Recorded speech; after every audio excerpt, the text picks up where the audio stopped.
বিসমিল্লাহির রহমানির রহিম। আজকের এই অনুষ্ঠানের সম্মানিত সভাপতি, মঞ্চে উপস্থিত মন্ত্রিপরিষদের সদস্য, সংসদ সদস্যবৃন্দ, সমাজ কল্যাণ মন্ত্রণালয়ের কর্মকর্তা বৃন্দ, উপস্থিত এলাকার মুরব্বীবর্গ, মা বোনেরা, এলাকাবাসী ভাইরা, আমার দলীয় নেতৃবৃন্দ এবং কর্মী ভাইরা, আসসালামু আলাইকুম। কেমন আছেন সবাই? আলহামদুলিল্লাহ। আমার জন্য কিন্তু আজকে একটা খুব আনন্দের দিন। কেন জানেন? আজকে থেকে কয়েক মাস আগে যখন নির্বাচনের প্রথম প্রচার অভিযান শুরু হয়, আমি সিলেটের পবিত্র মাটি থেকে সেই প্রচার অভিযান কাজ শুরু করেছিলাম এবং সেই দিনে সিলেটের জনসভা শেষ করে আমি হবিগঞ্জে যখন জনসভা করছি, সেই সময় আমি হবিগঞ্জের জনসভার মঞ্চ থেকে বলেছিলাম যে বিএনপি যদি সরকার গঠন করতে সক্ষম হয় ইনশাল্লাহ, তাহলে আমরা আমাদের চা বাগান শ্রমিকে যে সকল মায়েরা কাজ করে তাদের জন্য আমরা ফ্যামিলি কার্ড দেব। আজকে আল্লাহর কাছে আমি হাজারো শুকরিয়া জানাই, লক্ষ শুকরিয়া জানাই যে আল্লাহ আমাকে সেই তৌফিক দিয়েছেন আজকে, যে আমি আমার কথা আজকে রাখতে পেরেছি। আমি আজকে আমার সরকার যে কথা আমি দিয়েছিলাম, আমার সরকার আজকে চা বাগানের শ্রমিকদের, যারা নারী শ্রমিক আছেন, তাদের কাছে আমরা ফ্যামিলি কার্ড পৌঁছে দিয়েছি আজকে। হ্যাঁ, আমরা হয়তো আজকে সবাইকে দিতে পারিনি, কিন্তু ইনশাল্লাহ আগামী 1 বছরের মধ্যে আমরা প্রায় সকল নারী শ্রমিকের কাছে, চা বাগানের সকলের কাছে আমরা ফ্যামিলি কার্ড পৌঁছে দেব ইনশাল্লাহ। প্রিয় ভাই বোনেরা, বিগত 17 তারিখের ফেব্রুয়ারির 12 তারিখের নির্বাচনে এই বাংলাদেশের মানুষ বাংলাদেশ জাতীয়তাবাদী দলকে নির্বাচিত করেছিল। কেন? কারণ আমরা সেই সময় মানুষকে বলেছিলাম যে আপনারা যদি আমাদেরকে নির্বাচিত করেন, আমরা জনগণের জন্য কাজ করব। প্রথম একটি কাজের কথা বলেছিলাম, সেটি হচ্ছে যে আমরা বিশ্বাস করি এই আমাদের প্রিয় মাতৃভূমি বাংলাদেশকে যদি সামনের দিকে এগিয়ে নিয়ে যেতে হয়, তাহলে সকলকে একসাথে আমাদের সহযোগিতা করতে হবে, সকলকে একসাথে কাজ করতে হবে। এবং সেজন্যই আমরা মনে করি যে পুরুষদের পাশাপাশি আমরা যদি নারীদেরকে সাহায্য করতে না পারি স্বাবলম্বী হওয়ার জন্য, তাহলে দেশকে এগিয়ে নিয়ে যাওয়া সম্ভব নয়। এবং সেই জন্যই নারীদেরকে স্বাবলম্বী করে গড়ে তোলার জন্য আমরা এই ফ্যামিলি কার্ডের কথা বলেছিলাম। বাংলাদেশে প্রায় 4 কোটির মতন পরিবার রয়েছে। আমরা বলেছিলাম যে আমরা যদি সরকার গঠন করতে সক্ষম হই 12 তারিখের নির্বাচনে, তাহলে পর্যায়ক্রমিকভাবে সকল পরিবারের কাছে আমরা ফ্যামিলি কার্ড পৌঁছে দেব। বিশেষ করে নারী প্রধানদের কাছে, পরিবারের যে নারী প্রধান তার কাছে। আমরা নির্বাচন হওয়ার সাথে সাথে 1 মাসেরও কম সময়ের ভিতরে আমরা আমাদের এই প্রতিশ্রুতি বাস্তবায়নের কাজ শুরু করেছিলাম। প্রিয় ভাই বোনেরা, আমাদের লক্ষ্য পরিষ্কার, বাংলাদেশের ভাগ্যের পরিবর্তন করা, বাংলাদেশের মানুষের ভাগ্যের পরিবর্তন করা। এবং সে কারণেই আপনারা দেখেছেন যে আজকে শুধু ফ্যামিলি কার্ডই নয়, ফ্যামিলি কার্ড দেবার পাশাপাশি এই যে চা বাগানের শ্রমিক, নারী শ্রমিক যারা, তাদের কাছে আমরা, অনেকের কাছে আমরা ঘর প্রদানের জন্য 2 লক্ষ টাকা আমরা দিয়েছি 50 জন শ্রমিককে। 2 লক্ষ টাকা করে দিয়েছি 50 জন। আমি এখানে স্টেজের মধ্যে 3 জনের হাতে সেই 2 লক্ষ টাকার চেক তুলে দিয়েছি। আর বাকি আমরা প্রশাসনের মাধ্যমে বাকি যারা পেয়েছেন আজকে সকলের কাছে ইনশাল্লাহ আমরা সেই টাকা পৌঁছে দেব। আপনারা পেয়ে যাবেন সেই টাকা 2 লক্ষ, যাতে চা শ্রমিকরা অত্যন্ত কষ্টে থাকে, আমরা জানি, সেই ধীরে ধীরে তাদেরকে একটু ভালো অবস্থায় যাতে আনা যায়, সেই জন্য আমরা 2 লক্ষ টাকা করে দিয়েছি। এর বাইরেও চা শ্রমিকদের সন্তানরা যাতে লেখাপড়া শিখতে পারে, সেই জন্য আমরা তাদেরকে বিশেষ স্কলারশিপ দিয়েছি, তাদের সন্তানদেরকে স্কলারশিপ দিয়েছি। প্রায় 150 জনের মতন চা শ্রমিক পরিবারের সন্তানদেরকে আমরা স্কলারশিপ দিয়েছি। এর বাইরে আমরা এখানে দেখেছেন, আপনারা এই হাজার হাজার মানুষ দেখেছেন যে প্রতিবন্ধী মানুষ কয়েকজন এসেছেন এই মঞ্চে, তাদের হাতে তাদের চিকিৎসার জন্য আমরা 50,000 কাউকে, 10,000 কাউকে আমরা টাকাটা তুলে দিয়েছি, চেক তুলে দিয়েছি। বাকিগুলো আমি কয়েকজনের হাতে দিয়েছি, বাকি টাকাগুলো প্রশাসনের পক্ষ থেকে তাদের ঘরে পৌঁছে দেওয়া হবে। প্রিয় ভাই বোনেরা, নিশ্চয়ই আপনাদের মনে আছে আমরা বলেছিলাম এই কাজগুলোর পাশাপাশিও আমরা এই দেশের কৃষকদের পাশেও দাঁড়াতে চাই, এবং এই যে বর্তমান বাজেট যেটা আমরা কয়েকদিন আগে বাজেট সংসদে উপস্থাপন করেছি, সেই বাজেটে আমরা অর্থ বরাদ্দ করেছি আগামী বছর, এই যে সামনে এখন জুলাই মাস থেকে আগামী 1 বছর পর্যন্ত আমরা বাংলাদেশের 40 লক্ষ কৃষক ভাইয়ের হাতে আমরা কৃষক কার্ড তুলে দেব। ঠিক একইভাবে আগামী 1 বছরে 40 লক্ষ পরিবারের কাছে যেমন ফ্যামিলি কার্ড তুলে দেব, 40 লক্ষ কৃষকের কাছে আমরা কৃষক কার্ড তুলে দিব। প্রিয় ভাই বোনেরা, শুধু তাই নয়, আমরা নির্বাচনের আগে বলেছিলাম যে আমরা এই বাংলাদেশে, আমি মুসলমান, আরেকজন আছেন হিন্দু ভাই, আরেকজন আছেন বৌদ্ধ, আরেকজন আছেন খ্রিস্টান, আমরা বিভিন্ন ধর্মের মানুষ শান্তিতে এই বাংলাদেশে বসবাস করি, হাজার বছরের ঐতিহ্য আমাদের। কিন্তু এই যে আমাদের ধর্মীয় শিক্ষক বা ধর্মীয় গুরু যারা, মসজিদ মাদ্রাসাই হোক, গির্জাই হোক, মন্দির হোক, এখানে যারা আছেন ধর্মীয় ব্যক্তিত্ব বা ধর্মীয় গুরু, এই মানুষগুলো মানবতর জীবন যাপন করেন অনেকে। আমরা বলেছিলাম বিএনপি সরকার গঠনে সক্ষম হলে এই মানুষগুলোকে আমরা সরকারের পক্ষ থেকে সম্মানের ব্যবস্থা করব। প্রিয় ভাই বোনেরা, আপনারা দেখেছেন আমাদের সেই প্রতিশ্রুতি আমরা রক্ষা করেছি। যেভাবে আমরা মায়েদের হাতে ফ্যামিলি কার্ড তুলে দিচ্ছি ধীরে ধীরে, যেভাবে আমরা কৃষক ভাইদের আছে কৃষক কার্ড তুলে দেওয়ার চেষ্টা করছি ধীরে ধীরে, আমরা একইভাবে ইমাম, মুয়াজ্জিম, খতিব সহ অন্যান্য ধর্মের যারা ধর্মীয় গুরু আছেন তাদের হাতেও সম্মানের ব্যবস্থা তুলে দিচ্ছি। আপনারা আজকে আপনাদের স্বচক্ষে দেখলেন যে আমরা যারা মেধাবী স্টুডেন্ট, যারা কিন্তু অর্থনৈতিক কারণে ঠিকভাবে বই কিনতে পারে না, পড়ালেখা করতে পারে না, এরকম চা শ্রমিক পরিবারের যারা সন্তান, তাদের হাতেও আমরা তুলে দিয়েছি অর্থ সরকারের পক্ষ থেকে। অর্থাৎ আমরা মানুষের পাশে দাঁড়াতে চাই, মানুষকে সহযোগিতা করতে চাই। প্রিয় ভাই বোনেরা, এটাই হচ্ছে বিএনপির রাজনীতি। আমরা দেশকে এগিয়ে নিতে চাই, দেশের ভাগ্য পরিবর্তন করতে চাই, মানুষকে মানুষের ভাগ্যের পরিবর্তন করতে চাই। প্রিয় ভাই বোনেরা, কিন্তু প্রিয় ভাই বোনেরা, আপনারা কি মনে করেন যেই কাজগুলো, যেই বিষয়গুলো আপনাদের চোখের সামনে দেখেছেন, আগামী 5 বছর বিএনপি এই কাজগুলো অব্যাহত রাখুক? আপনারা কি এটা চান? কে মায়েরা, আপনারা কি চান বাংলাদেশের সকল মায়েদের কাছে আমরা ফ্যামিলি কার্ড পৌঁছে দেই? আচ্ছা, ধন্যবাদ। কিন্তু কয়েকদিন ধরে দেখুন পত্র পত্রিকাগুলো, আমরা দেখছি আমরা যেই বাজেট উপস্থাপন করেছি সেই বাজেটের মধ্যে আমরা এই ফ্যামিলি কার্ডের জন্য অর্থ বরাদ্দ রেখেছি। আমরা যে বাজেট উপস্থাপন করেছি সংসদে, সেই বাজেটের মধ্যে আমরা কৃষক কার্ডের জন্য অর্থ বরাদ্দ রেখেছি। আমরা যেই ফ্যামিলি বাজেট উপস্থাপন করেছি সেই বাজেটে আমরা আমাদের দেশের ছেলেমেয়েরা, স্টুডেন্টরা যাতে স্কুল কলেজে ভালো করে লেখাপড়া করতে পারে, যাতে খেলাধুলা করতে পারে, তার জন্য অর্থ বরাদ্দ রেখেছি। আমরা যেই বাজেট পেশ করেছি জাতীয় সংসদে, সেখানে এই যে হাজার হাজার আপনারা মানুষ, সারা বাংলাদেশে যে কোটি কোটি মানুষ, তারা যাতে সঠিকভাবে চিকিৎসা পেতে পারে, সেই জন্য এই প্রত্যেক উপজেলা পর্যায়ে যে 50 বেডের হসপিটাল আছে, সেটিকে ইনশাল্লাহ আগামী 5 বছর আমরা 100 বেড করব। তার জন্য আমরা অর্থ বরাদ্দ রেখেছি, যাতে করে এলাকার মানুষ, উপজেলার মানুষ, গ্রামের মানুষ স্বাস্থ্য সেবা পেতে পারে, মিনিমাম স্বাস্থ্য সেবা পেতে পারে অন্তত। কিন্তু বাজেটের পরে নিশ্চয়ই আপনারা দেখেছেন, যেই বাজেটে আমরা সাধারণ মানুষ, খেটে খাওয়া মানুষের জন্য অর্থ বরাদ্দ রেখেছি, অনেকে বলেছে সেই বাজেট বলে তারা মানে না। দেখেছেন না পত্রিকায়, সংবাদে? আবার অনেকে বলেছে যেই বাজেটে আমরা মায়েদের জন্য ফ্যামিলি কার্ডের বড় অর্থ বরাদ্দ রেখেছি, কৃষকদের জন্য কৃষি কার্ডের বরাদ্দ রেখেছি, প্রতিবন্ধী মানুষ, শিক্ষার্থীদের জন্য অর্থ বরাদ্দ রেখেছি, যেই বাজেটে আমরা মানুষের স্বাস্থ্য সুবিধার জন্য অর্থ বরাদ্দ রেখেছি, সেই বাজেট নাকি চানাচুরের মতন।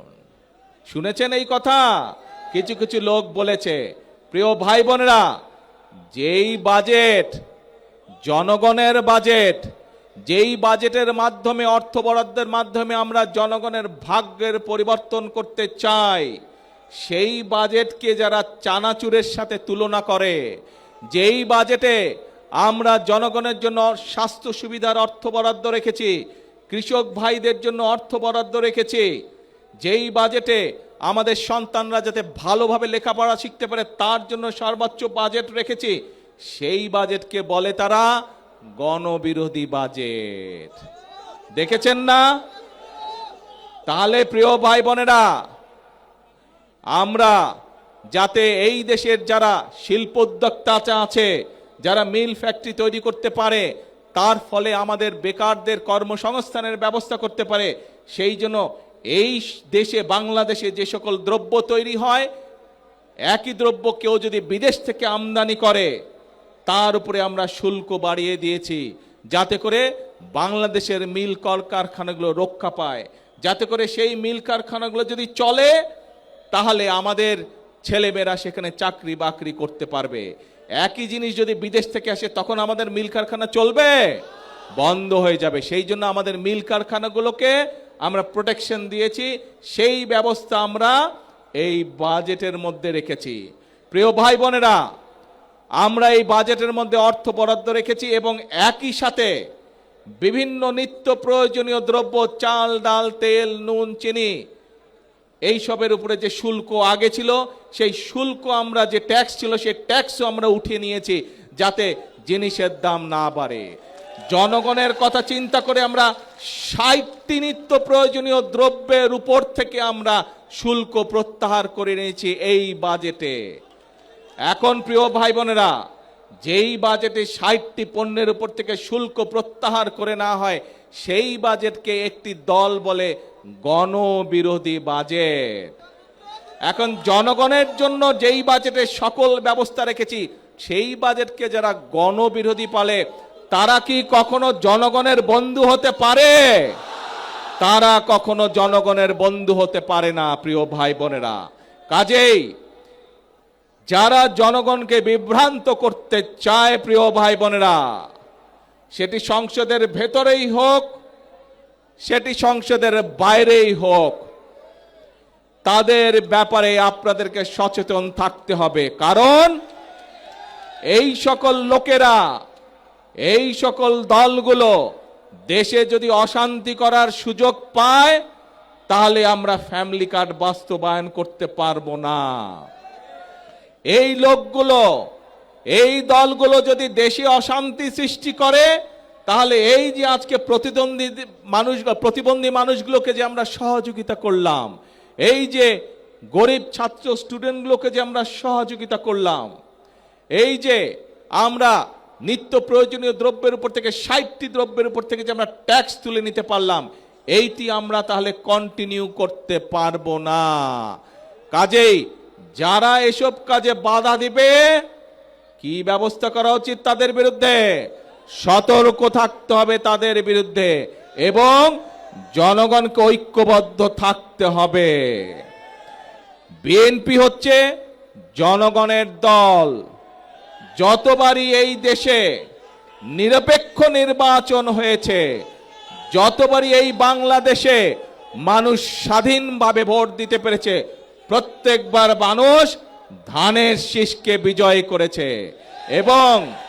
এবং এই যে মৌলভীবাজারের যতগুলো বড় বড় রাস্তাঘাট, স্কুল, কলেজ দেখেছেন, খোঁজ করে দেখুন, এগুলো সব বিএনপি মরহুম সাইফুর রহমান সাহেবের সময় এই কাজগুলো হয়েছিল।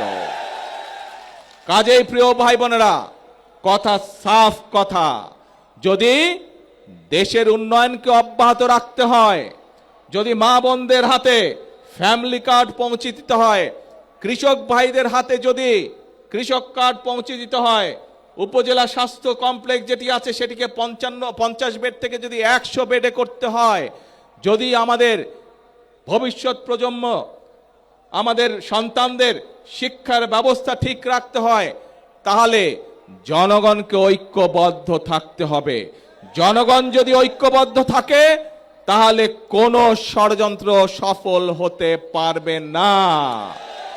জনগণ যদি ঐক্যবদ্ধ থাকে, বাংলাদেশের গণতন্ত্রকে কেউ নষ্ট করতে পারবে না। বাংলাদেশের গণতন্ত্রকে কারা নষ্ট করেছিল আমরা সেটি ভালো করে জানি। আমরা দেখেছি দেশ স্বাধীনের সময়, দেশ স্বাধীনের আগে এবং পরবর্তী সময় গণতন্ত্র বিনষ্টকারী, গণতন্ত্রের বিরুদ্ধে ষড়যন্ত্রকারী সবগুলো একসাথে ছিল। মুখে মুখে বলতো আমরা একসাথে নাই, কিন্তু ভেতরে ভেতরে এরা সব সময় একসাথে কাজ করেছে এবং সকল সময়, প্রত্যেকটি সময় বিএনপি বাংলাদেশ জাতীয়তাবাদী দল সব সময় জনগণের কাতারে ছিল। সেজন্যই বিএনপির সবচেয়ে বড় শক্তি জনগণের শক্তি। সেই জন্যই বিএনপি সকল সময় বলে থাকে জনগণই আমাদের সকল ক্ষমতার উৎস। প্রিয় ভাই বোনেরা এবং প্রিয় ভাই বোনেরা, আমরা দেখেছি বিভিন্ন সময় যখন দেশে জনগণ যখন ফুঁসে উঠে গণতন্ত্র রক্ষা করার জন্য, আমরা বিভিন্ন সময় দেখেছি বিভিন্ন জনকে বিদেশে চলে যেতে। খালেদা জিয়া আপনাদেরকে রেখে কোথাও যায় নাই। খালেদা জিয়া আপনাদেরকে রেখে কখনো কোথাও যায় নাই। খালেদা জিয়া বলেছিল বাংলাদেশী হচ্ছে আমার প্রথম ঠিকানা, বাংলাদেশী হচ্ছে আমার শেষ ঠিকানা। প্রিয় ভাই বোনরা, আমরা হচ্ছি খালেদা জিয়ার সৈনিক। কাজে বাংলাদেশী হচ্ছে আমাদের প্রথম ঠিকানা, বাংলাদেশী হচ্ছে আমাদের শেষ ঠিকানা। আমাদের একটাই কাজ, বাংলাদেশের মানুষের ভাগ্যের পরিবর্তন। আমাদের একটাই কাজ, বাংলাদেশের ভাগ্যের পরিবর্তন। কাজে আসুন, এই দেশ আমাদেরকেই গড়তে হবে। এই দেশ আমাদের 20 কোটি মানুষের 40 কোটি হাতকে শ্রমিকের হাতে রূপান্তরিত করতে হবে। তাহলেই আমরা এই বাংলাদেশের ভাগ্যের পরিবর্তন করতে পারবো। প্রিয় ভাই বোনেরা, অনেকেই ওই যে যারা বিভ্রান্ত ছড়াতে চায়, এরা আবার কি বলে জানেন? এরা বলে ফ্যামিলি কার্ডের টাকা কোথা থেকে আসবে, কৃষক কার্ডের টাকা কোথা থেকে আসবে। আপনাদের সবাইকে সাক্ষী রেখে তাদের উদ্দেশ্যে আমি বলতে চাই, এই যে আজকে এখানে শ্রমিকদেরকে, চা শ্রমিকদেরকে ঘর নির্মাণের জন্য 2 লক্ষ টাকা দেওয়া হলো। চা শ্রমিকদের পরিবারের সন্তানদের লেখাপড়া করার জন্য 10,000 করে টাকা দেওয়া হলো তাদের বৃত্তি হিসাবে। এই যে মানুষের চিকিৎসার জন্য 50,000 করে টাকা দেওয়া হলো। এগুলা কখনো আগে শুনেছেন? আপনারা দেখেছেন? কেউ এর আগের সরকার দিয়েছিল? দেয় নাই। এটি কার অর্থ? জনগণের অর্থ। আমরা দেখেছি কিভাবে জনগণের অর্থ বিগত 1 যুগ ধরে, 17 বছর ধরে আমরা দেখেছি কিভাবে জনগণের অর্থ এই দেশ থেকে পাচার হয়ে গিয়েছিল। জনগণের অর্থ জনগণকে না দিয়ে একটি দল বিদেশে পাচার করে দিয়েছিল। প্রিয় ভাই বোনেরা, যারা বলে কোত্থেকে আসবে ফ্যামিলি কার্ডের টাকা, কোত্থেকে আসবে কৃষক কার্ডের টাকা, কোত্থেকে আসবে, তাদের উদ্দেশ্যে বলতে চাই, এই জনগণের টাকা আর পাচার হতে দেব না আমরা। জনগণের টাকা দিয়ে জনগণের জন্য কাজ করা হবে, জনগণের অর্থ দিয়ে দেশের জন্য কাজ করা হবে, দেশের ভাগ্যের পরিবর্তনের জন্য কাজ করা হবে, জনগণের জন্য কাজ করা হবে। কাজে ইনশাআল্লাহ টাকার কোনো অভাব হবে না। আসুন, যারা এই দেশ থেকে টাকা পাচার করেছে, যারা এই দেশ থেকে টাকা বাইরে পাঠাতে চায়, জনগণের অর্থ টাকা বিদেশে পাঠাতে চায়, আমরা আজ থেকে তাদের বিরুদ্ধে কঠোর অবস্থান গ্রহণ করব।